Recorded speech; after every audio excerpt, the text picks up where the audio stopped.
So here's Adam. Let's watch him. We'll watch you go through a couple times here. Um, and man, just quickly, I want to point out at how much better, how much more efficient you're getting at moving down the mound. If you'll remember that first week, your throwing hand and the ball were going way behind that line, and now you're right on it, which you're getting 6 to 8 inches out further than you were initially. This week we're going to talk about effective velocity, and getting closer to the plate when you let go of the ball is huge in what the hitter sees. So I just wanted to point that out, that you're doing a phenomenal job there.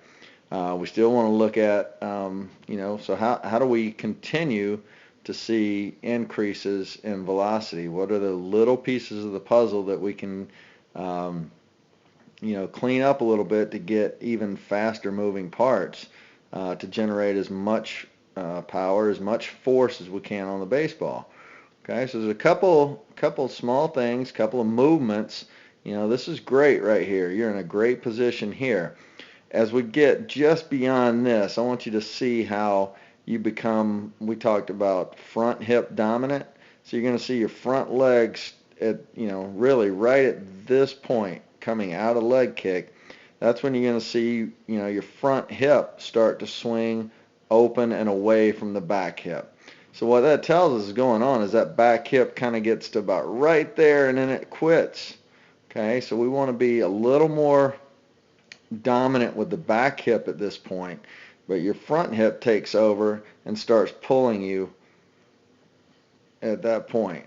Okay, and again, you're doing a great job. You're creating a great angle, but what happens when the front hip takes over? Your front hip dominant, therefore your front hip is pulling, and you're going to see how your back hip just kind of falls. Okay, there's not really any drive there. There's nothing in this backside. Um, there's nothing back here that is driving your hips.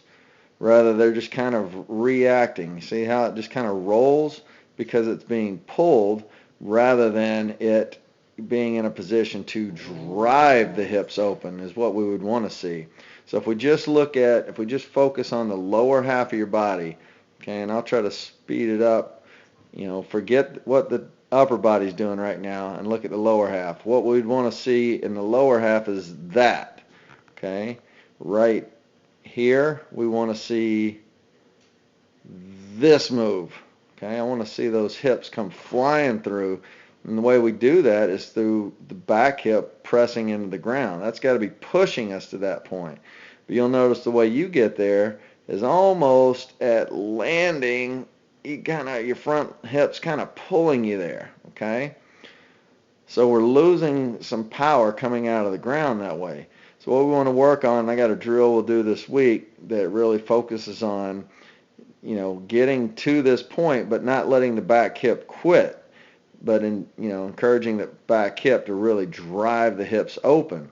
If we get to the point where we can drive the back hips to there, okay, that's the point we want the upper body about right here, okay?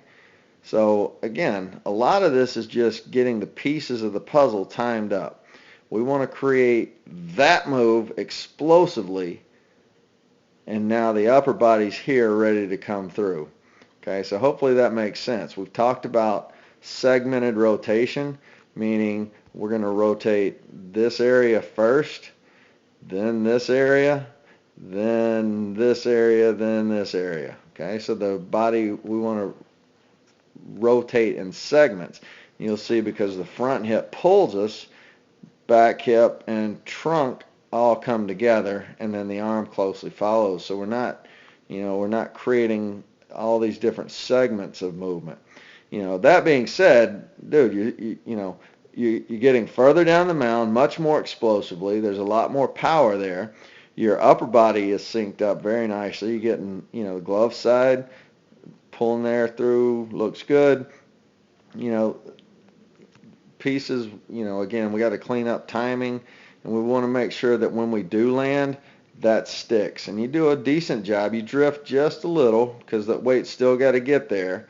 Okay, now you're there. Now you're ready to rotate, and you do a good job of, really pulling that knee back. What being late with your momentum moving this way because you're pulling yourself instead of driving yourself, I want you to see how your hip is still going to get that little bounce up. Sorry, my arrows.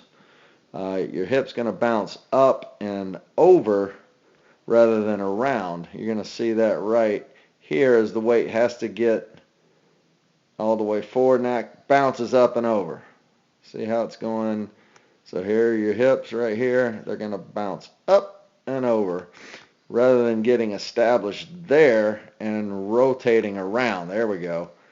So all that is weight transfer, and with a drive from the backside to get us there, okay, now we're stabilized over the front side. Now our hips can rotate, which is what's happening. It's just out of sequence, okay? So big things we're going to work on is efficiently or more efficiently moving down the mound, getting the weight transferred and on top of that hip so that when we do rotate the hips, it can deliver the trunk and the arm.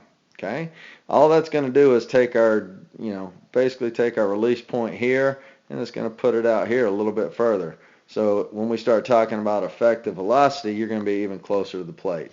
All right, but other than that, dude, you're doing a great job, and I'll see you this week.